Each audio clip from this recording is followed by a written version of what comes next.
جو قرآن میں قصے جن کا ذکر ہے، جیسے ابراہیم علیہ السلام کا واقعہ ہے، نوح علیہ السلام کا واقعہ ہے، لوط علیہ السلام کے واقعات ہیں، اور موسیٰ علیہ السلام کے کثیر واقعات ہیں، یہاں تک کہ ہمارے نبی کی بھی سیرت ہے صلی اللہ علیہ وسلم، قرآن میں اس کا بہت زیادہ ذکر ہے۔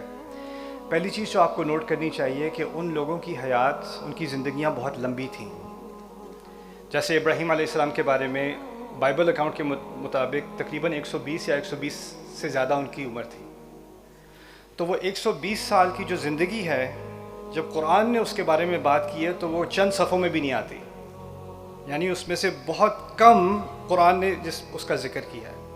بائبل میں اس کے بارے میں آپ کو اس سے 10 گنا 20 گنا زیادہ تفاصیل ملیں گی، قرآن میں نہیں ملیں گی۔ نوح علیہ السلام کی زندگی کتنی لمبی تھی آپ لوگ بتاؤ؟ 950 سال، right?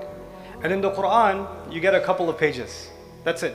And اس میں بھی اگر مختلف مقامات پر بات ہو رہی ہے تو کبھی کبھی وہی بات دوبارہ ریپیٹ کی جا رہی ہے، کوئی نئی بات نہیں بتائی جا رہی، بہت کم جگہ پر نئی بات بھی بتائی جاتی ہے۔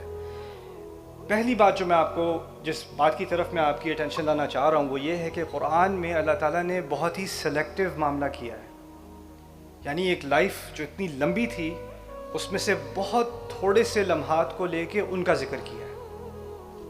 اور آپ اندازہ کریں کہ آپ نے جو 24 گھنٹے گزارنے ہیں یا پچھلے 24 گھنٹے آپ کے، اس میں آپ نے کتنی باتیں کی ہیں، کتنے لوگوں سے باتیں کی ہیں، کیا کچھ ہوا ہے، اس کا اگر آپ ٹرانسکرپٹ بھی بناؤ نا تو 100-200 صفحے بن جائیں گے۔ اور یہاں پر اتنی طویل حیات، اور وہ بھی انبیاء کی زندگی، اس میں تو ہر لمحہ امپورٹنٹ ہے، اس میں ہر کوئی چیز جو ہے اس میں سے کوئی ہدایت نکالنی ہوتی ہے، لیکن اللہ تعالیٰ نے اس میں سے بہت کم چیزیں نکال کر، ان کا نچوڑ نکال کر ان کا ذکر قرآن میں کیا ہے۔ اور یہ بات یاد رکھنا بہت ضروری ہے کہ قرآن نے جب اس طرح بات کی ہے تو قرآن میں ہم کہتے ہیں نا، کہنے کی بات ہے کہ قرآن میں کوئی زائد شے نہیں ہے، کوئی چیز ایکسٹرا نہیں ہے، کوئی چیز یعنی بس کہنے کے لیے نہیں کہی جا رہی، ہر لفظ کی اہمیت ہے، ہر آیت کی اہمیت ہے، ہر ایک میں ہدایت ہے۔ تو پہلی بات اس میں یہ ہے کہ اللہ تعالیٰ نے خاص چن کر وہ باتیں کی ہیں جو قیامت کے دن تک جو انسان ہدایت چاہ رہا ہے اس کے لیے ریلیونٹ ہوگی، اس نے اس سے کچھ سیکھنا ہے۔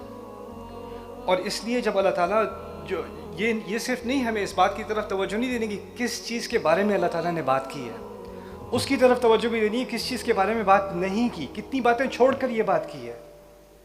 میں پچھلے سال 2 سال پہلے میں نے سورۃ یوسف پہ کام کیا تھا، اور اس میں ہمارے پروجیکٹ میں ایک انالیسس تھا ہیبرو بائبل کا، یعنی عبرانی زبان میں بائبل کا جو قصہ ہے یوسف علیہ السلام کا جینیسس کے اندر، اس کا کمپیریسن ورس بائی ورس وتھ دا قرآن۔ یہ قرآن نے کیا بات کی ہے، بائبل نے کیا بات کی ہے، اس آیت کے بارے میں قرآن نے کیا کہا ہے، اس آیت کے بارے میں بائبل میں کیا بات کی جا رہی ہے، ان کے علماء نے کیا بات کی ہے، ایک آیت کا تقابل ہم نے کیا تھا۔ بائبل کی تفاسیر اندازہ کریں 10 گنا زیادہ ہیں، اس میں تحریفات بھی، جو کرپشنز ہیں وہ بھی بہت زیادہ ہیں، لیکن اس میں تفاصیل کئی زیادہ ہیں، اور قرآن میں بہت کم بات ہوئی ہے۔ یہاں تک کہ یوسف علیہ السلام کے والد کا ذکر ہے، والد کا نام تک کا ذکر نہیں۔ یعقوب کا نام ہمیں کہیں اور ملتا ہے، سورۃ یوسف میں نہیں ملتا، یعنی براہ راست نہیں ملتا۔ انہوں نے ذکر میں کہا کما تمہا علی ابویک، جیسے انہوں نے اپنی نعمت آپ کے والدین پر بھی پوری کی، اس میں انہوں نے اپنا نام بھی لیا۔ اس کے علاوہ ہمیں نام نہیں ملتا، ماں کا نام نہیں ملتا۔ بھائی ہیں، اتنے بڑے کیریکٹرز ہیں اسٹوری کے، جن بھائیوں نے سارا ڈرامہ کیا تھا، ان کے نام نہیں ملتے، ان کے نام نہیں ملتے۔ منسٹر ہے، اس کا نام ہے العزیز منسٹر، اس کی بیوی ہے جس نے جیل میں پھنسوا دیا تھا، امرأۃ العزیز منسٹر کی بیوی، نام تک نہیں ہے۔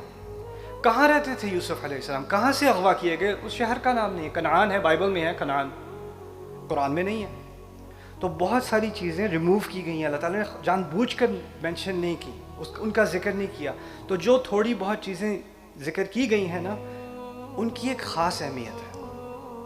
یہ ذہنیت رکھ کر ہر قصہ قرآن کا پڑھنے کی ضرورت ہے، یہ مائنڈ سیٹ رکھ کے کہ جو چن کے بات کی ہے وہ کیوں کی ہے۔ اس میں اس کا ایک فارمولا یہ ہے، اس میں اللہ تعالیٰ نے ہمیں خود ہی فارمولا بتا دیا ہے۔ ہی سیز فیہ ذکرکم، اس میں تمہاری بات ہو رہی ہے، اس میں تمہارے لیے نصیحت ہے۔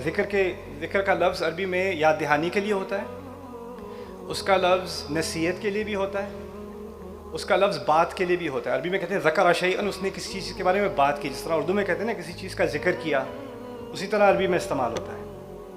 تو اللہ تعالیٰ فرما رہے ہیں کہ جو قصے قرآن میں جن کا ذکر ہو رہا ہے اور جو تھوڑی سی بات بتائی جا رہی ہے نا، اس میں تمہارے بارے میں کوئی بات ہے، میرے بارے میں کوئی بات ہے.